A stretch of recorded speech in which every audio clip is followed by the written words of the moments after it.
Assalamualaikum warahmatullahi wabarakatuh. Bismillahirrahmanirrahim. Alhamdulillahirabbil alamin wassalatu wassalamu ala rasulil amin wa ala alihi wa ashabihi ajma'in. Amma ba'd. Allahumma 'allimna bima yanfa'una wanfa' bima 'allamtana wa zidna 'ilma. Alhamdulillah, kita bersama lagi dalam perkongsian, masih lagi di bawah mata pelajaran tauhid. Untuk kali ini tajuknya ialah merupakan tajuk yang terakhir dalam sukatan pelajaran ataupun sukatan berkaitan dengan tauhid ini, iaitu berkaitan dengan penutup. Jadi dalam penutup tu pengarang ataupun penulis kitab ada menggunakan beberapa istilah. Jadi dalam perkongsian ini, dalam buku teks kamu, dia menghuraikan istilah-istilah yang digunakan di dalam penutup yang ada dalam kitab Jauharatut Tauhid. Ya. Okey, oleh yang demikian, perkongsian kali ini ialah berkaitan, yang pertama menghuraikan istilah yang digunakan pengarang, iaitu pengarang kitab dalam penutup kitab Khatimatul Manzumah. Kemudian dalil-dalil berkaitan istilah yang digunakan. Ya. Itulah perkongsian kita kali ini, insya-Allah. Baiklah, dalam kata-kata syair ataupun nazam yang digunakan oleh pengarang, ada beberapa istilah yang dikeluarkan dan dihuraikan. Ya. Yang pertama, perkataan itu ialah ar-raja. Boleh rujuk muka surat 92 ya. 92 ada perkataan raja di dalam kata nazam itu, haza wa arjullaha fil ikhlasi minar riya'i summa fil khalasi. Ya.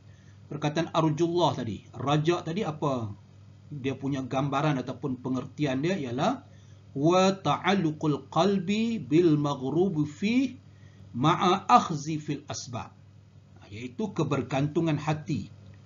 Hati tertaut dengan perkara yang disukai, berserta makna waktu yang sama berusaha untuk mendapatkan perkara tersebut dengan akhzi fil asbab, mengambil segala sebab untuk mendapatkannya. Itu nama raja. Maksudnya mengharap sambil berusaha untuk mendapatkannya. Berusaha ni maksudnya mengambil segala sebab yang telah ditetapkan. Macam kita nak berjaya dalam mendapat mumtaz dalam stam. Itu kehendak hati kita. Pada waktu yang sama juga kita melaksanakan apa yang boleh mencapai mumtaz tersebut. Baca buku, menghafal. Itu nama dia raja. Wa illa, kalau tidak berlaku sedemikian, iaitu tidak mengambil sebab-sebab yang dinyatakan tu, yang ditetapkan, fahuwa tam'un mazbum. Dia dinamakan tamak. Tamak yang dikeji. Inilah beza dia.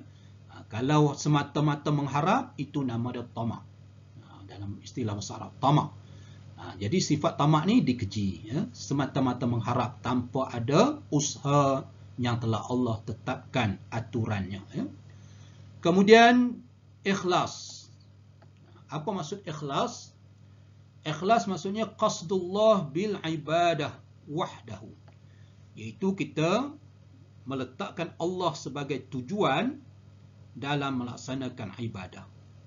Wahdahu, mana semata-mata ataupun hanya Allah sebagai tujuan dalam ibadah.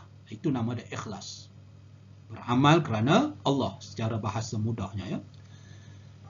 Dan ikhlas ni merupakan sebab khalas. Ya. Wa huwa sababul khalas min ahwali yaumil qiyamah. Jadi ikhlas ni merupakan sebab penyelamat, sebab kejayaan kita dalam menempuh huru-hara hari kiamat.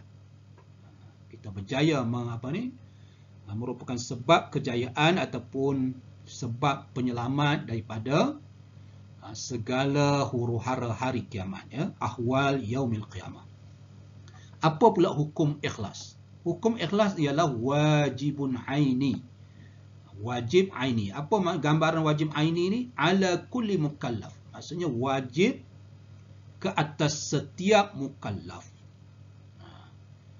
Fi jami'i ta'at, dalam semua bentuk ketaatan. Jadi wajib hukum dia. Wajib aini. Ya. Ikhlas ni setiap seorang kena ada ikhlas dalam melakukan ketaatan. Apa dalilnya? Berdasarkan firman Allah Ta'ala, وَمَا أُمِرُوا إِلَّا لِيَعْبُدُوا اللَّهَ مُخْلِصِينَ لَهُ الدِّينَ. Jadi hafal dalil ni, iaitu terjemah dia, tidaklah mereka diperintahkan melainkan untuk menyembah Allah dalam keadaan mukhlisina lahuddin, dalam keadaan ikhlas semata-mata kerana Allah. Kemudian Rasulullah SAW juga bersabda yang menunjukkan bahawa ikhlas itu adalah wajib. Innallaha la yaqbalu minal amali illa ma kana khalisan wabtaghi bihi wajhah. Sesungguhnya Allah tidak akan menerima daripada amalan melainkan amalan tersebut khalisan, merupakan amalan yang ikhlas dan mengharapkan keredaannya, iaitu keredaan Allah Subhanahu wa taala. Istilah seterusnya ar-riya. Riya ni ialah ayya'mala qurbata liyarahu nas. Seseorang itu melakukan amalan, qurbah ni maksud amalan baik, ya, menghampirkan diri pada Allah. Tujuan dia adalah liyarahun nas, tujuan dia agar manusia melihat akan amalan dia ataupun perlakuan ibadah dia itu dapat dilihat oleh manusia. Itu nama dia riya. Kemudian ada juga tasmi'. Ini juga sifat yang buruk. Tasmi' ialah ayya'mala amala wahdahu. Dia beramal seorang-seorang, dia beramal dengan sesuatu amalan dalam bentuk bersendiri, dalam bersendiri, orang lain semua tak tahu. Summa yukhbiru bihin nas. Kemudian dia ceritakan berkaitan dengan amalan yang dilakukan seorang diri tadi kepada manusia. Apa tujuan dia? Li ajli ta'zimihim lahu. Tujuan dia adalah agar manusia mengagungkannya, memuja dia ataupun memandang hebat kepada dia. Ataupun tujuan dia li jalbi khairi minhum, ataupun untuk mendapatkan apa-apa kebaikan daripada manusia. Itu dinamakan tasmi'. Asalnya orang tak tahu amalan baik yang dia lakukan, dia bagi tahu. Jadi yang tidak bolehnya adalah bertujuan li ta'zimihim, li ajli ta'zimihim. Tujuan dia agar orang agungkan dia ataupun mendapat kebaikan daripada orang tersebut. Kalau tujuan pendidikan contohnya, itu dibenarkan, ya, dikecualikan. Untuk dijadikan tauladan boleh. Tidak dinamakan tasmi'. Tasmi' ni tujuannya semata-mata untuk keduniaan, untuk mendapat apa-apa kedudukan di sisi manusia lah, ya. Dia daripada perkataan sami'ah, ya. Asalnya orang tak tahu amalan tersebut, dia bagi tahu. Orang dengar amalan tersebut daripada penceritaan yang dia bagi tahu tu. Jadi kedua-dua sifat ni, wa kullu min riya'i wa tasmi' muhbitun lis-sawab. Kedua-dua sifat riya' dan juga tasmi' ini merupakan penghapus ganjaran, ya. Penghapus ganjaran yang Allah sediakan pada amalan tersebut. Ma'a sihhatil amal, berserta dengan sahnya amalan tersebut. Kalau ditanya apa hukum amalan orang tersebut, hukumnya sah tanpa pahala. Tanpa pahala. Maksudnya zahirnya daripada hukum fiqhnya sah, tetapi di sisi Allah tanpa pahala, ya, tanpa ganjaran, sebab dia melaksanakan amalan bukan kerana Allah tetapi kerana tujuan tertentu selain daripada Allah. Kemudian ada istilah rajim. Rajim di sini merujuk kepada syaitanur marjum. Syaitan yang direjam, ya. Apa maksud marjum tadi? Ai matrud min rahmatillah, iaitu jauh daripada rahmat Allah Ta'ala. Ar-rajim maksudnya merujuk kepada asy-syaitan. Ya. Tengok disebut summa fil khalasi minar rajimi summa nafsi wa hawa. Dia kata dia minta berlindung kepada Allah agar terselamat daripada rajim. Rajim tu maksudnya syaitan. Rajim juga boleh dirujuk kepada ar-rajim. ar-rajimu linnas biwaswasatihi. Iaitu merujuk pada syaitan juga. Iaitu yang membisikkan sesuatu kepada manusia, yang melontarkan kepada manusia dengan bisikan-bisikannya. Itu merujuk pada syaitan juga. Ar-rajim ni merujuk kepada syaitan. Yang dimaksudkan dengan rajim juga ialah iblis wa a'wanihi, iaitu iblis dan juga pembantu-pembantunya. Boleh. Itu rujukan kepada rajim, iaitu iblis dan juga pembantu-pembantunya. Pembantu-pembantunya iaitu syaitan dan juga ada juga di kalangan manusia. Jadi dia punya ketua utama dia iblis. Ar-rajim. Bila sebut rajim tu iblis, syaitan dan juga manusia-manusia yang menjadi pembantu kepada iblis dan juga syaitan. Kemudian ada istilah nafs. Apa maksud nafsu? Di situ ialah al-muradu biha an-nafsul ammaratu bisu. Perkataan nafsu tu summa nafsi wal hawa. Nafsi di sini ialah nafsu yang menyuruh kepada kejahatan. Itu yang pengarang kitab ni dia minta lindung daripada nafsu yang menyuruh kepada keburukan. Wa hiya allati ta'ammara bisu wa la ta'ammara bil khair.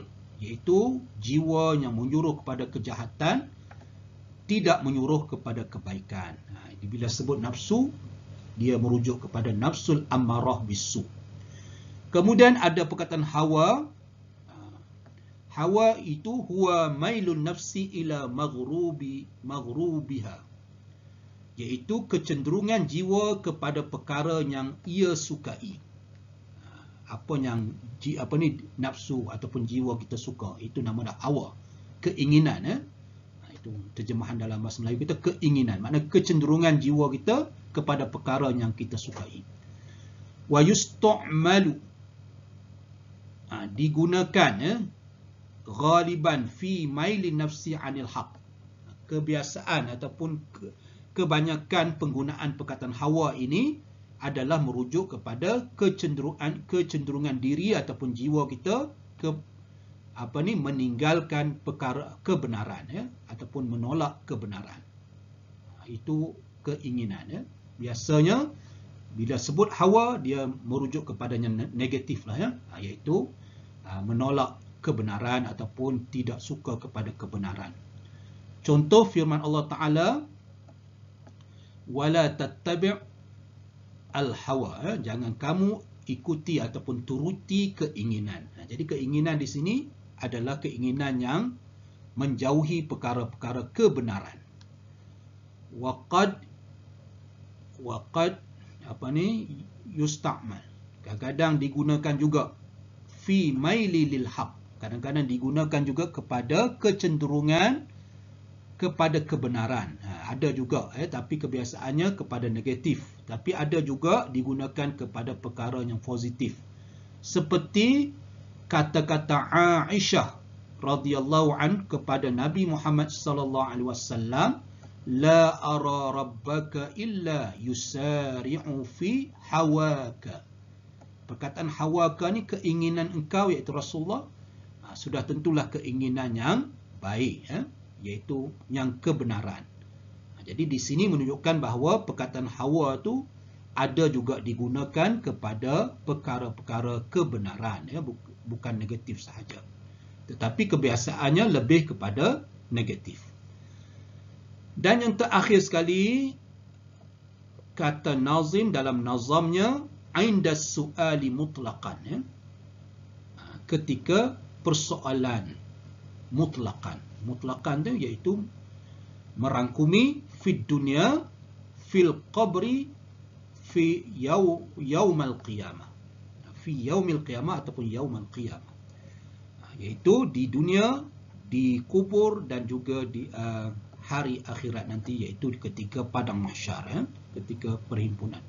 Jadi pengarang kitab ini memohon kepada Allah agar beliau terselamat ketika soal, ketika pertanyaan pertanggungjawapan di dunia, pertanyaan tentang tanggungjawab di akhir, di kubur, soalul qabri, dan juga yaumal qiyamah ketika padang mahsyar nanti. Itulah 8 istilah yang digunakan dalam kata-kata nazam oleh nazim, iaitu pengarang kitab ini, Jauharatul Tauhid, dalam khatimatul manzumahnya ataupun penutup kitabnya. Kemudian yang terakhir sekali, pengarang tutup kitabnya, summas salatu wassalamu daimu ala nabiyyu da'buhu al-marahim Muhammadin wa sahbihi wa itratihi wa tabi'i li nahjihi min ummati.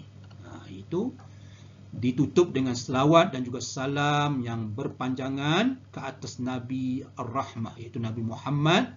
Begitu juga kepada para sahabatnya, wa itratihi, kepada ahli keluarganya, dan juga sesiapa yang mengikut sunnahnya di kalangan umatnya.